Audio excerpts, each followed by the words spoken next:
En el decurs dels últims anys estem assistint a tota una sèrie de canvis a nivell social i econòmic que han fet que aquest grup de treball de psiquiatria i salut mental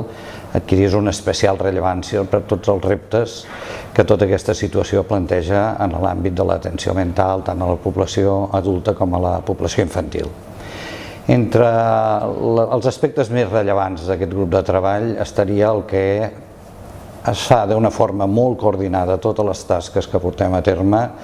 amb el Pla Director de Salut Mental i Addiccions. És una manera de treballar que hem establert dintre del conjunt de la comissió que jo crec que està donant uns fruits força rellevants.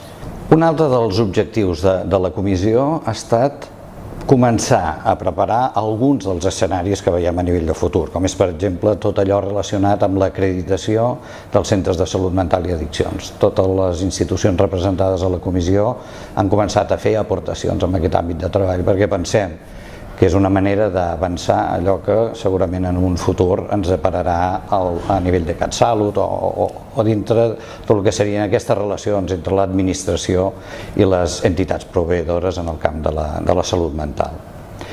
També crec que és força rellevant fer esment a que tots els professionals que conformen aquest grup i que són els que d'alguna manera li donen continuïtat i li donen aquesta capacitat de treball són persones molt expertes en el camp de la salut mental i que tots ells han contribuït de forma molt activa en totes aquestes feines que ens hem anat plantejant en el decurs del 2013. Tot allò relacionat amb les relacions amb l'administració, amb els objectius de la part variable, amb la reordenació territorial, en totes aquestes coses que dia a dia anem treballant conjuntament amb totes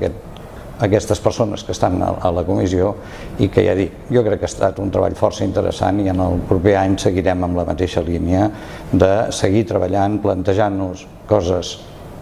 que siguin rellevants en el nostre treball del dia a dia i que alhora